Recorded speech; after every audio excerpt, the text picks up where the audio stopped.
Hai Positive People, kita kembali melanjutkan seri pengajaran kita dalam Matius pasal 15. Kali ini kita mengambil ayat 21 sampai 28. Lalu Yesus pergi dari situ dan menyingkir ke daerah Tirus dan Sidon. Maka datanglah seorang perempuan Kanaan dari daerah itu dan berseru, "Kasihanilah aku ya Tuhan, anak Daud, karena anakku perempuan kerasukan setan dan sangat menderita." Tetapi Yesus sama sekali tidak menjawabnya. Lalu murid-muridnya datang dan meminta kepadanya, "Suruhlah ia pergi." Ia mengikuti kita dan berteriak-teriak.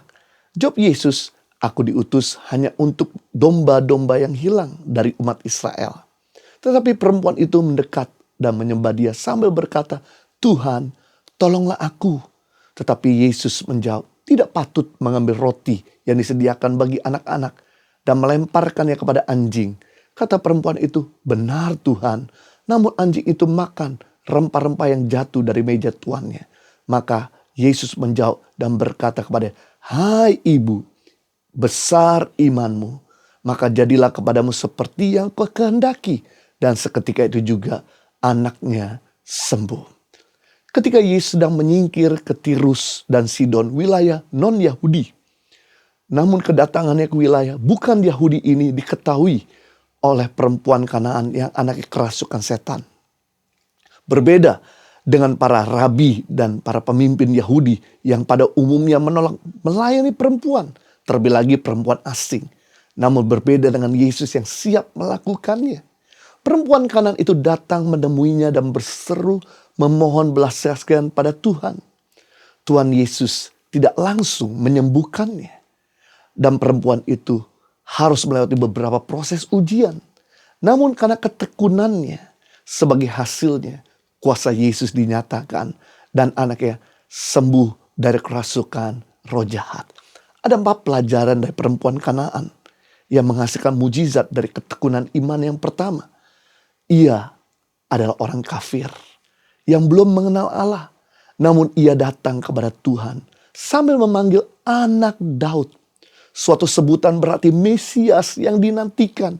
Kita bisa melihat bahwa perempuan ini walaupun kafir, tapi dia terus belajar untuk mengenal Tuhan.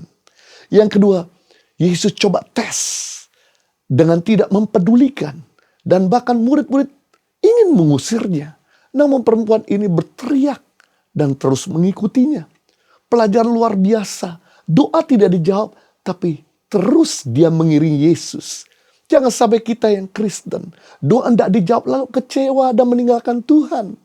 Pelajaran yang ketiga, Yesus menekankan tujuan misinya untuk umat Israel kepada wanita ini. "Aku diutus hanya kepada domba-domba yang hilang dari umat Israel." Tapi perempuan itu mendekat dan menyembah sambil berkata, "Tuhan, tolonglah aku." Satu pelajaran, jika doa kita belum dijawab, mari kita tetap bersyukur dan menyembah Tuhan.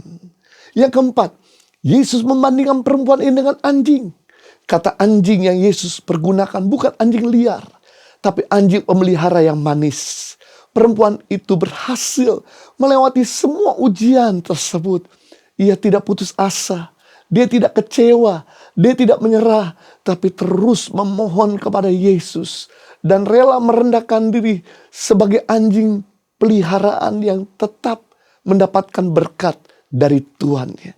Melalui pengalaman perempuan Kanaan yang anaknya disembuhkan dari kerasukan roh jahat, sedang mengajarkan kepada kita bahwa mujizat tidak selalu kita dapatkan secara instan. Harus melewati beberapa proses atau tahapan. Selama kita diproses, yang pertama yang kita dapatkan, pelajaran dari wanita ini, terus belajar mengenal Dia.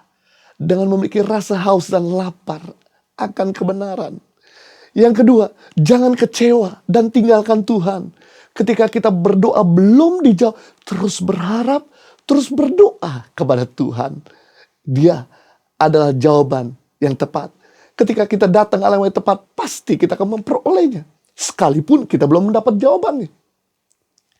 Yang ketiga, terus menyembah Tuhan dan senangkan hatinya dengan bersyukur apapun yang terjadi yang kita hadapi. Yang keempat, rendah hatilah dan berespon dengan benar terhadap masalah yang kita hadapi. Dan ketika kita bisa melewati proses-proses dan tahapan-tahapan. Dengan kita terus dekat sama Tuhan, mencari Tuhan dan tidak kecewa, menyembah dan berespon yang benar, maka hasilnya pun sangat luar biasa. Di mana seperti wanita ini mendapatkan jawaban, demikian hal yang sama. Orang yang bertahan sampai pada kesudahannya, dia akan memperoleh kemuliaan Tuhan. Live a better life.